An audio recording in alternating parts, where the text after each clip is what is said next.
So here's how to create a password protected folder in Windows 10 and Windows 11. So if you want to protect your files and folders, what you can do is right click on the desktop first, and then we'll need to create a folder and then give it a name, example test folder.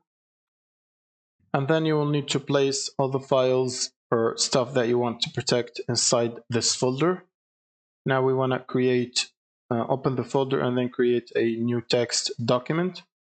And then open the text document and paste in this entire code, which is going to be in the video description.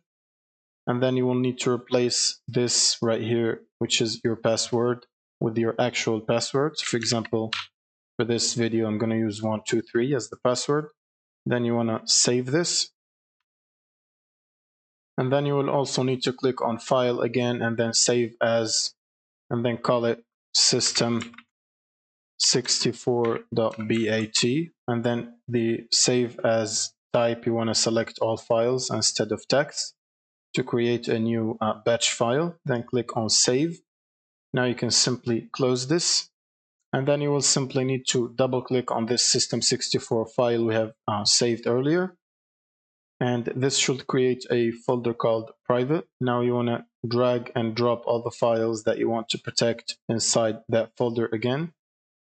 Now after placing all our files inside this private folder, to lock it we will need to run this system64 file again. So double click on it and a command line window should show up and ask you, are you sure you want to lock this folder?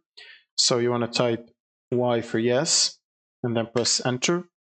And the folder should disappear. And now to unlock and access your folder again, you will simply need to run system64 file again by double clicking on it. And it should bring up this command line window again, now asking you to enter your password to unlock your secure folder. So for me, I've used 123 as password. So I'm going to type 123 and press enter. And now the folder should appear again. Now you can access it and access all the files inside. And that's pretty much it. Thank you guys for watching and subscribe.